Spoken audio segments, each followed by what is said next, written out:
Hello, I'm Patrick Mosier, and welcome to the A to B Academy channel, where we explore and discover alternative ways of thinking to drive measurable value in executing our personal and organization strategies.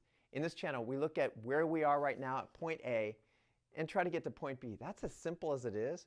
And simple things, it's just a straight line to get from A to B. To get that B might be a dream or aspiration or something like that, but we know that we take twists and turns along the way. We get distracted, we procrastinate, we have other influences that come in and get us off that track to get from point A to point B. So in this channel, we look at ironing out, those twists and turns and try to make this as straight as possible. So today, what I'd like to talk about is downturns, defeats, deconversions. And so sometimes we face those. So I ask, have you ever had a time where you launch something and it's not working? And then you make some adjustments and your team makes adjustments and it's still not working. And then you start wondering, those doubts start creeping and you go, oh, why did we do this to start with? This is so much harder than it was before. And then you start strategizing the undo. And that's what I would call the downturn. And so in the performance curve, we're going along, we get ready for it, we think we're ready to go, and we flip a switch and things go down, which is pretty normal, and then you keep working at it, and then you hope for that twist up, that turn up, and what we're talking about here is, it's a downturn, and you're just troughing out here, and you're just not getting up the other side. This is what we call as a defeating, moment, and we have to really think about, what do we do in those moments? And today I'm going to bring you a powerful weapon to combat that with. But I'm going to start with a story. Cortez in 1519 landed in Mexico. He had 11 boats. He had about 600 men, probably about 20 horses. I don't know, but I think that's what it was. And he paints a beautiful picture as they land there to conquer the land of Mexico.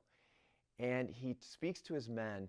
And what I can imagine, just imagine in my head what he said. He goes and says, there's riches beyond your imagination, wonders that that no person has ever seen in our Western world. And there's fame for you and popularity that no one has seen before. And so there's an excitement among these 600 men. And he's building them up. He's a great orator. And he says, okay, here we are. And then you can imagine with those 600 men, under his breath, he says, burn the boats. Now, the men probably sat there and went, yes, this is great. Let's go burn the boats. Because they're so enamored with this point B that they're going to get to, that they say, yes, there is no defeat here. We're not going to turn back. We're not going to go with our heads hung low and go back. And they run and they burn the boats. Now, we use that term a lot, burn the boats, and maybe you've heard that before. But what I can't imagine is that, he was a tyrant of some sort. Maybe he was, but I can't imagine him being a tyrant because it's 600 to 1. If they thought that wasn't a great idea, I think there might have been a great mutiny there. But somehow I just imagine that he painted a beautiful picture of point B, and he got his men very excited, so they willingly burned the boats. And so that powerful weapon, that we're going to talk about is a weapon called necessity. Necessity. Now, that great point B for Cortez was beautiful. It was great, and people were all excited about it. But burning the boats created that point B as a necessary thing to do. And so what's the definition of necessity? It's an unavoidable need or compulsion to do something. An unavoidable need. So when you cut out the status quo where you are and say that's not possible anymore, you do something, right? And so today in our worlds, sometimes we're surrounded with comfortable choices. The status quo is really easy, more desirable than taking a very difficult journey.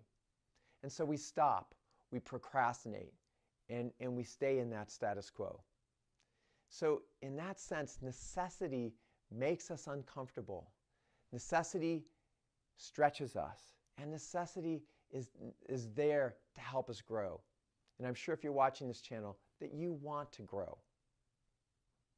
So what is your burn the ships message?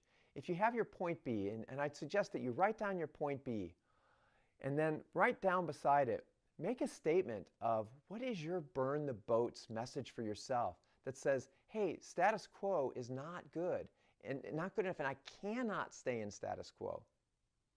One thing that I did for myself, a lot of times when I was facing some very difficult, journey to overcome, I think about my grandfather Mosier, who fought in World War I, and he was and fought in the trenches, and he was gassed and survived, because I'm here. He survived.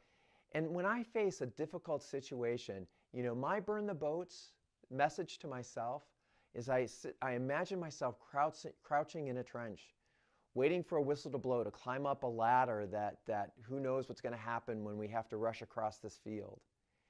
And so in that moment, those men fought for each other. That was camaraderie that made them climb that ladder and say, look, I'm doing this for the guy next to me. And so I imagine them crouching, look at each other in the eyes, and when that whistle blows, they jump up that ladder and go. And so when I'm facing that value, my burn the boats to say I can't stand where I am is I hear a whistle blow and I jump up that ladder for the people around me. That's my burn the boats for me personally on a day-to-day basis. When I think about something difficult, I imagine my grandfather Mosier and going up that ladder. So that's my burn the boats. I want to give you another example of a burn the boats message. I was working with one of my clients as a high performance coach, and she was facing some difficulties of getting started. She had a lot of great ideas and put some things together, but she just couldn't get it moving for a whole bunch of reasons. The status quo just was more and more comfortable, and she was getting frustrated with that. But one of the things I had her do is I said, hey, sit back and think about, who are you out there to serve? And I had her close her eyes and say, who are you out there to serve? And then I had her name that person, that fictitious person, and she named that person Amber. She said, yeah, I'm out there to serve Amber. And I said, then you need to be able to serve. Amber is waiting for you to serve her. And it's like, whoa. All of a sudden I could see the energy rise in her, and she goes, I need to do this. I need to start tomorrow morning. I'm going to start doing my work to serve Amber.